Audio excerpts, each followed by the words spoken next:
Assalamualaikum warahmatullahi wabarakatuh. Perkenalkan, saya Nazmi Nurlaila Muhtar. Pada kesempatan kali ini, saya akan menyampaikan hasil penelitian dengan judul Mengembangkan Modul Pembelajaran Berbasis Masalah pada Materi Minyak Bumi pada Pembelajaran Kimia yang disusun oleh Fauziah Ahmad, Murti Hapsari, dan Yunita Parerombe.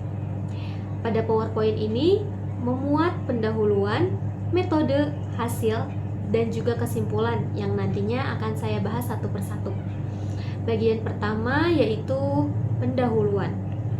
Dalam proses pembelajaran, sangat dibutuhkan pengembangan pembelajaran. Salah satunya yaitu dengan penggunaan bahan ajar.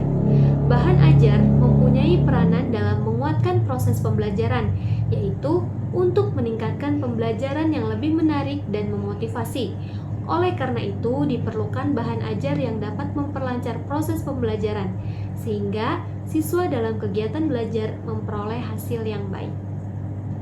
Namun, saat ini, beberapa permasalahan yang ditemukan siswa diantaranya adalah kurangnya minat siswa dalam membaca buku teks, khususnya buku cetak kimia.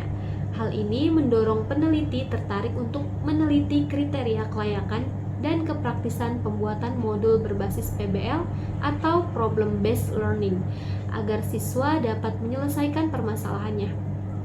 Modul berbasis PBL ini menggunakan minyak bumi karena merupakan salah satu materi yang harus dipahami oleh siswa kelas 11 IPA. Dan juga pada pendahuluan ini terdapat dua tabel mengenai kriteria kelayakan modul PBI menurut Hendriadi dan kriteria respon peserta didik menurut Ari Kunto, yang mana keduanya akan dijadikan acuan dari hasil penelitian ini. Penelitian ini menggunakan pengembangan 4D yang dimodifikasi menjadi 3D yang meliputi tahap pendefinisian, tahap perancangan, dan tahap pengembangan. Tahap pendefinisian meliputi 5 langkah analisis, yaitu analisis front-end, analisis siswa, analisis tugas, analisis konsep, dan perumusan tujuan pembelajaran. Selanjutnya, tahap perancangan terdapat 2 tahap, yaitu pemilihan format modul dan pembuatan draft modul berdasarkan hasil analisis tahap pendefinisian. Tahap terakhir adalah tahap pengembangan. Pada tahap ini dilakukan uji kelayakan modul dengan validasi ahli serta uji coba modul. Masuk ke bagian hasil dan pembahasan. Yang pertama yaitu tahap mendefinisikan yang meliputi 5 analisis. Analisis tersebut dilakukan dengan observasi langsung dan wawancara kepada guru serta pembagian angket kepada para siswa. Hasil analisis front end diperoleh bahwa proses pembelajaran kimia yang telah dilaksanakan itu berdasarkan kurikulum 2013. Pendidik cenderung melakukan model pembelajaran kooperatif dengan metode ceramah dan diskusi. Bahan ajar yang diberikan berupa buku paket dan LKS yang tidak dirancang sendiri oleh guru, serta belum terdapat bahan ajar modul berbasis pemecahan masalah. Berdasarkan analisis siswa, bahan ajar yang digunakan di sekolah berupa LKS dan buku paket terdapat materi kimia.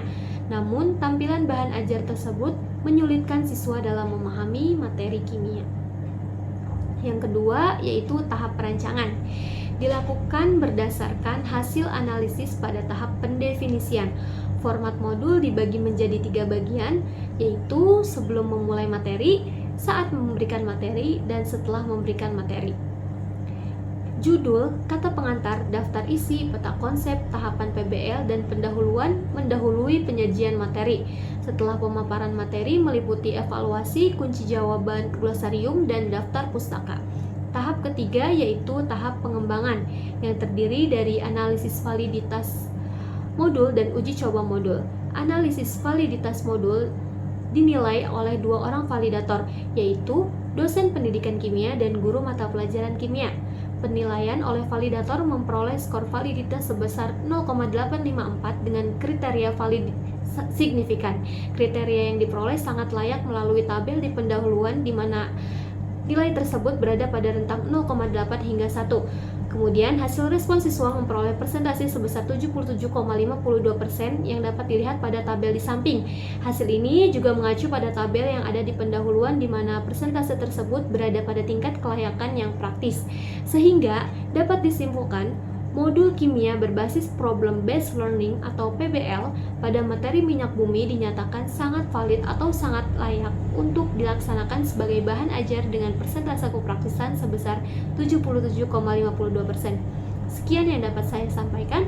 Wabillahi taufiq wal hidayah. Wassalamualaikum warahmatullahi wabarakatuh.